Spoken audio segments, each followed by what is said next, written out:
Hello hello hello hello hello champions. तो बेटा आज हम क्लास 10 स्टैंडर्ड मैथ्स का गाला का आखिरी पेपर जो पेपर सेट नंबर 6 है उसका आज हम सेक्शन ए खत्म करने वाले हैं। बड़ा मजा आ रहा है सेक्शन जो बेटा हमारे पेपर की सीरीज चल रही है। इसमें हम गाला मार्वल लिबर्टी के सारे के पेपर सॉल्व करें, साथ साथ हम ईडीयू कार्डर और सवाल के भी पेपर सेट सॉल्व कर रहे हैं और बड़ा मजा आ रहा है। तुम सबका रिस्पॉन्स और तुम जिस तरीके से पेपर में मजा आ रहे हो बेटा, ठीक है। चलो, तो आज जो हमारा है ना पेपर सेट 6, इसका आज हम सेक्शन ए हटा दे और खत्म कर देने वाले। चलो देखो पहले क्वेश्चन में क्या दिया हुआ है। पहले क्वेश्चन में क्या दिया हुआ है, हमारे पास दो नंबर है HCF किसका 65117 का, उसको इस तरीके से लिखा है? तो पहले 65117 का HCF क्या होगा? 65 का हो जाएगा 13 सा और 117 का हो जाएगा 13 सा। इन दोनों का HCF होगा 13। पर 13 को लिखा कैसे पता है? 13 is equal to 65m minus 117 यहाँ पे आ जाएगा, 11 यहाँ पे आएगा तो कितना हो जाएगा? ये 117 और 13 130 हो जाएगा। इनने इसको 2 से काट दिया, m इज इक्वल टू 2। कितना हो गया? m is equal to 2। चलो नेक्स्ट क्वेश्चन। चलो, one of the zeros of the polynomial is -3। मतलब इसका जीरो है ना -3, तो कोई दिक्कत नहीं, x के जगह पे -3 रख देते, a -1 एज इट इज। -3 रखूंगा, -3 का स्क्वायर 9, -3 9 अंदर जाएगा, 9 के -9 -3 के +1 इज इक्वल टू 0। ये वहां पे जाएगा 8 हो जाएगा, 9 में से 1 गया 8 और 9 में से 3 गया 6 के बराबर 4/3। कितना हो जाएगा? 4/3। क्लियर है? चलो next question.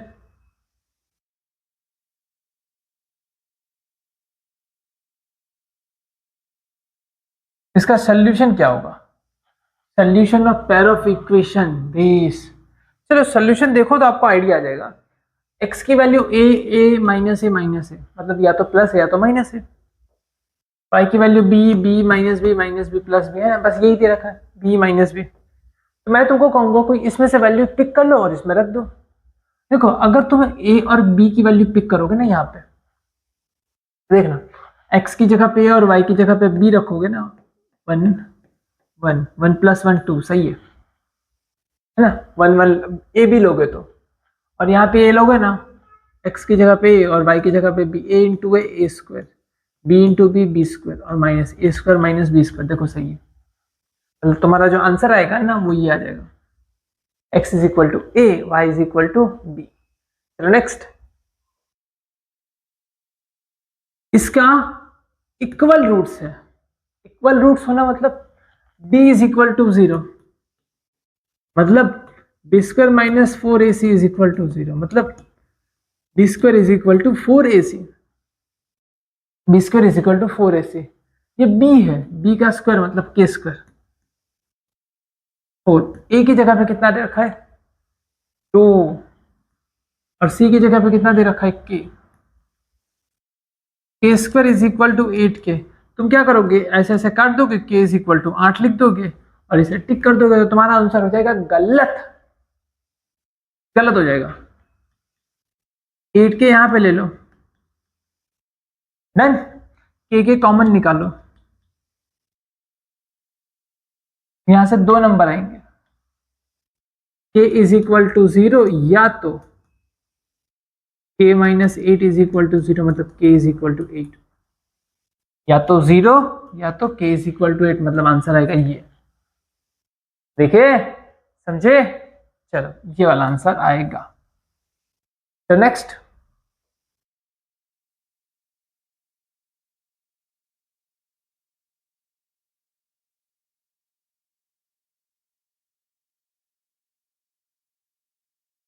nth term of ab is given by this number, then sum of first n term. देखो सम करना है ना, Sn निकालना है. Sn का फॉर्मूला कितना होता है? n by 2 a plus an. देखो मेरे पास सारा चीज है सिवाय a के, पहला नंबर नहीं है, तो मुझे an तो दे रखा है. an कितना दे रखा है? 2n plus 1. अगर मुझे पहला टर्म चाहिए तो मैं इनकी जगह पे 1 रख देता हूं. ये कितना? 2 1 2 plus 1 3. पहला नंबर कितना आएगा? 3 आएगा. 3 रख दो. ये कितना हो जाएगा? n by 2 3 plus 2n minus 1 2n plus 1 2n plus 1 n by 2. देखो 2n plus 4 होगा, 2n plus 4 होगा. अब 2 कॉमन निकाल लो. क्या 2 कॉमन निकाल लो? n plus 2 हो जाएगा. देखो 2n में से 2 निकला गया, 3 plus 1 4, 4 में से 2 निकल गया, 2 बचा. n plus 2 क्या आया? n plus 2 n plus 2. बोलो क्लियर है? चलो next. P, Q, E and F the points of the sides P, Q and such such that EF is parallel to QR. 4 8 यानी 9 दिया हुआ है, तो ये निकालना है. चलो ऐसा कह रखा है, एक ट्राइंगल है, ये दो वैल्यू है P, Q, R, यहाँ पे E और यहाँ पे F है, और ये जो है ये ऐसे इसको पैरेलल है, और इसमें से कुछ वैल्यूज हमें दे रखी हैं, और 4 दे रखा है, फिर ये 8 है, फिर ये 9 है, ये निकालना है. लेट्स सपोज ये x है, तो क्या होगा?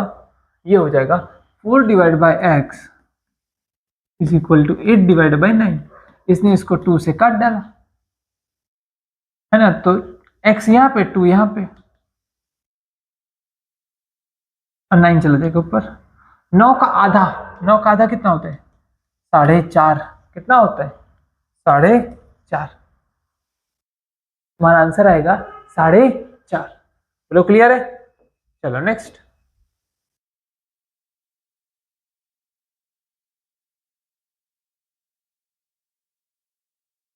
चूज करना है. The coordinate of the mid point of the line segment this. इनका मिड पॉइंट निकालना है. चलो मिड पॉइंट का फॉर्मूला क्या होता है? x1 plus x2 divide by 2. 15 minus 4 divide by 2. y1 plus y2. 7 minus 8 divide by 2. 15 में से 4 गया 9. 9 डिवाइड बाई 2 कितना होता है? 4.5. लिख दो 9 डिवाइड बाई 2. सॉरी 9 क्या होता है? 11 होता है. 15 में से 4 क्या? 11 डिवाइड बाई 2, और इसमें -1 by 2. 11 divide by 2 -1 by 2. Next. Sine theta is equal to a by B है, तो कॉट थीटा मुझे निकालना है. देखो अब ट्राइंगल से भी कर सकते हो या डायरेक्टली फॉर्मूला से भी कर सकते हो. देखो कॉट थीटा मतलब होता है cos theta upon sine theta. Sine theta तो मुझे पता है बेटा a बाई बी है. मुझे कॉस थीटा निकालना है. कॉस थीटा का फॉर्मूला क्या होता है पता है?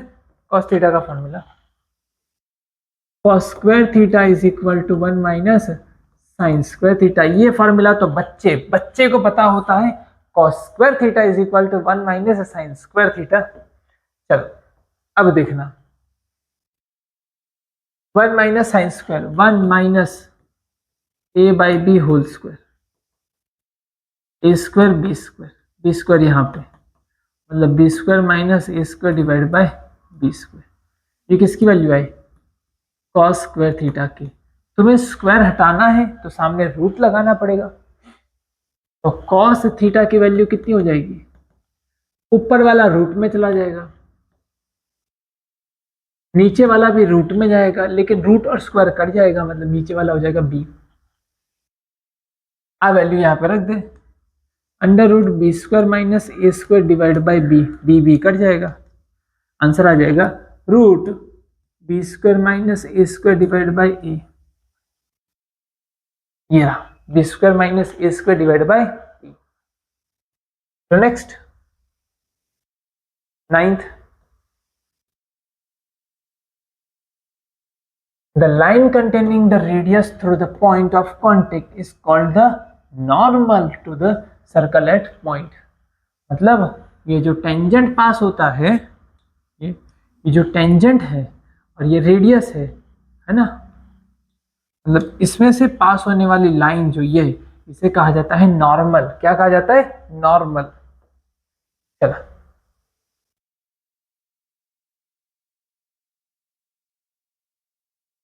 क्या कह रखा है? If the area of sector of circle bounded by the arc of length 20 equal to 100 pi centimetre then the length of radius. देखो आर्क लेंथ जो मतलब सॉरी आर्क लेंथ जो होती है उसकी वजह से जो एरिया बनता है सेक्टर का एरिया, उसका फॉर्मूला होता है A is equal to 1/2 LR। ये वही formula pi R square theta divide by 360, वही फॉर्मूला को मैं ऐसे भी लिख सकता हूँ। चलो 1/2 ये है आर्क लेंथ की वैल्यू दे रखी 20 पाई, रेडियस निकालना है और एरिया दे रखा है 100 पाई। चल इसने इसको 2 से काट दिया, 10 बचा, 0 0 कट गया, पाई पाई कट गया, r इज इक्वल टू 10। कितना बचा? r is equal to 10। बोलो क्लियर है? चलो next. From the wooden cube of the side A centimeter right circular cylinder of maximum volume is cut out, then the volume of cylinder is, ध्यान से समझिएगा, एक मेरे पास क्यूब है इसकी साइड लेंथ ए है, ये ए है, इसमें से क्या किया गया, मैक्सिमम साइज का एक सिलेंडर मैंने काटा हूं, मैक्सिमम साइज का मैंने एक सिलेंडर काटा हूं, अंदर से सिलेंडर मैंने अंदर से काट लिया। सिलेंडर की हाइट कितनी होगी? ए। सिलेंडर का डायामीटर कितना होगा? ए। मतलब रेडियस जो हो जाएगी वो a/2 हो जाएगी। सिलेंडर का वॉल्यूम का फॉर्मूला कितना होता है? सिलेंडर का वॉल्यूम का फॉर्मूला होता है पाई आर स्क्वायर एच। आर की जगह पे रखोगे a/2 का स्क्वायर और एच की जगह पे A, pi A square A divide by 4, मतलब pi A cube divide by 4। कितना आंसर आएगा? Pi A cube divide by 4, pi A cube divide by 4। चलो क्लियर है? बहुत लाजवाब। चलो ये दिया हुआ है the empirical formula relation between centre tendency z, मुझे वैल्यू दे रखी। चलो मुझे ये निकालना है मीन मीडियन मोड वाली वैल्यू। तो सबको पता होता है z is equal to 3 median में से 2 मीन निकालने पे बनता है। मैंने क्या किया, 3 मीडियन को 2 मीडियन कर दिया, median plus 2 median minus 2x। एक मीडियन को यहां ले लिया, इन दोनों में से 2 कॉमन निकाल लिया, डन। इसको नीचे जाने दिया, इसको यहां पे आने दिया, ये नीचे चला जाएगा,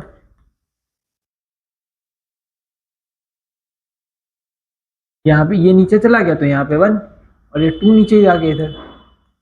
आंसर आएगा 1/2। कितना आंसर आएगा? 1/2। तो क्लियर है? बहुत ही लाजवाब। चलो ट्रू एंड फॉल्स आ जाते हैं।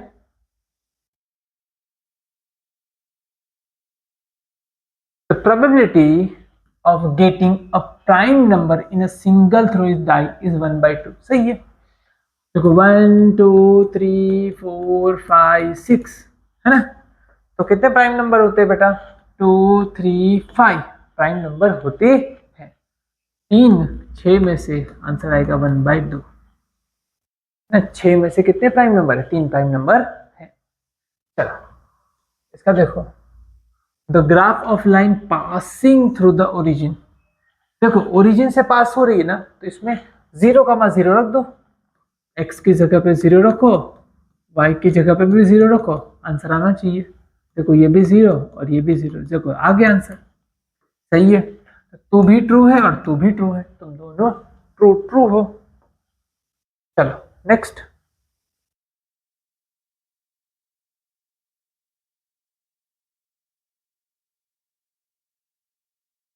चलो ये क्या कह रहे हैं, इसको जो है वो इक्वल रूट्स है। चलो आप देख ले, इक्वल रूट होना मतलब d इज इक्वल टू 0 आना। अब चलो बी स्क्वायर माइनस 4ac देख लेते हैं। b की वैल्यू कितनी है, -6 का स्क्वायर, 6 का स्क्वायर 36। चलो 4, a की वैल्यू कितनी है, कुछ नहीं मतलब 1, और c की वैल्यू कितनी है, गलती से 9 मत लेना, -9 है। 36 प्लस 36 72 हो गया, which is not equal to 0, which is not equal to 0। अगर इसमें यहाँ पे +9 दिया होता तो इसके इक्वल रूट आते, बट यहाँ पे कितना है, -9 है। -9 होने की वजह से ये माइनस और ये माइनस प्लस हो गए, इस वजह से इक्वल रूट नहीं है, इक्वल रूट नहीं। चलो, the distance between points from the origin is 37 unit.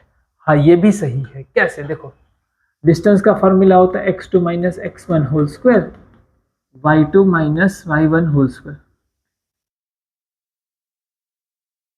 देखो डिस्टेंस फॉर्मूला, ये कितना है 12 और दूसरा पॉइंट कितना है 0,0, 12 माइनस 0 स्क्वायर 35 माइनस 0 स्क्वायर, 12 का स्क्वायर 35 का स्क्वायर, ये हो गया 37 का स्क्वायर पाइथागोरस के हिसाब से।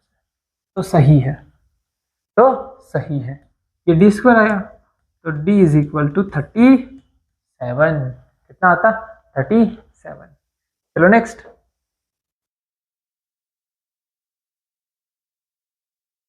चलो देख लिया जाए, if the area of 3 adjacent faces of cuboids are this respectively, then find the volume of cuboid। चलो देखना, क्यूबॉइड देखा है, हाँ सर हमने बहुत बार देखा है क्यूबॉइड। लो ये रहा क्यूबॉइड, इसके एडजेसेंट जो फेसेस हैं उसका एरिया दे रखा है, मतलब एल बी की वैल्यू दे रखी है x, बी एच की वैल्यू दे रखी है y, और एल एच की वैल्यू दे रखी z। अगर मैं तीनों को मल्टीप्लाई कर दूं तो क्या होगा, तीनों को मल्टीप्लाई करूं तो क्या हो जाएगा, एक्स वाई जेड अगर तीनों को मल्टीप्लाई करो तो एल बी बी एच और एल एच हो जाएगा, मतलब एल स्क्वायर बी स्क्वायर और एच स्क्वायर हो जाएगा।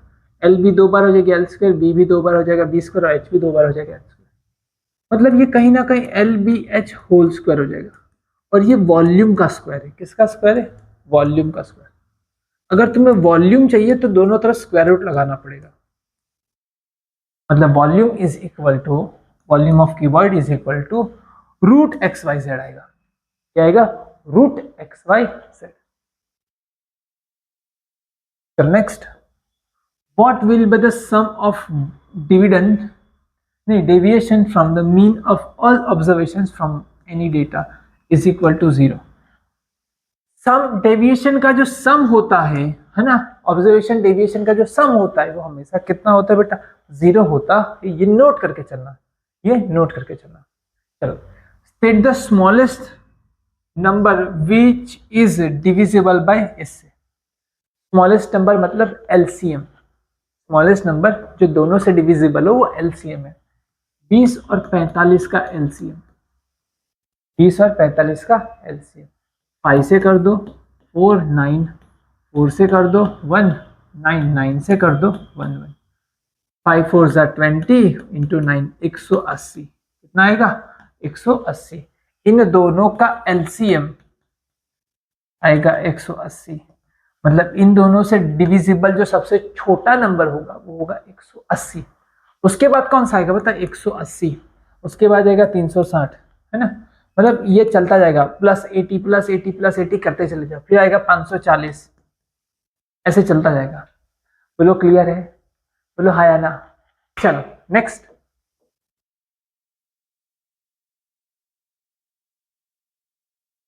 Find the discriminant. इसका डिस्क्रिमिनेंट निकालना है।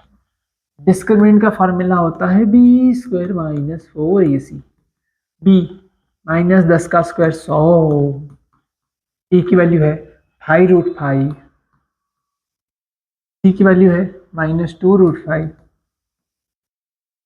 चलो 100, 5 2 जा 10 and 10 4 जा 40, माइनस माइनस प्लस, √5 इंटू √5 5, ये 100 और ये 200, आंसर आ गया 300। कितना आंसर आया? 300।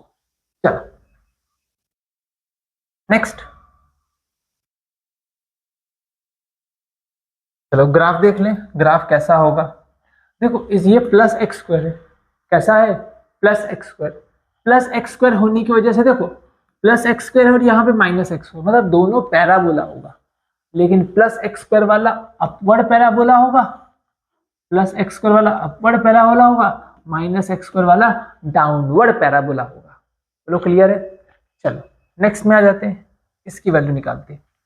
tan 60 अपॉन tan 30, tan 60 की वैल्यू होती है √3 और tan 30 की वैल्यू होती है 1/√3। नीचे का डिनोमिनेटर कहाँ जा जाएगा? ऊपर। √3 1, सॉरी √3 इंटू √3 3, आंसर आ गया 3। इसका आंसर आएगा 3। ये देखना, अब सिंपल सी बात है ना, ये इसका उल्टा है, सेक का उल्टा कॉस और कॉस का उल्टा से एक दूसरे को काट देंगे, आंसर आ जाएगा 1। इसका आंसर है 1।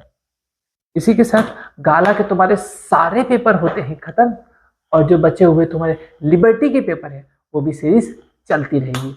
अब मिलते हैं नेक्स्ट पेपर में, इसी तरीके से प्यार और मोहब्बत के साथ मचाते रहिएगा। तब तक के लिए हैव अ गुड डे।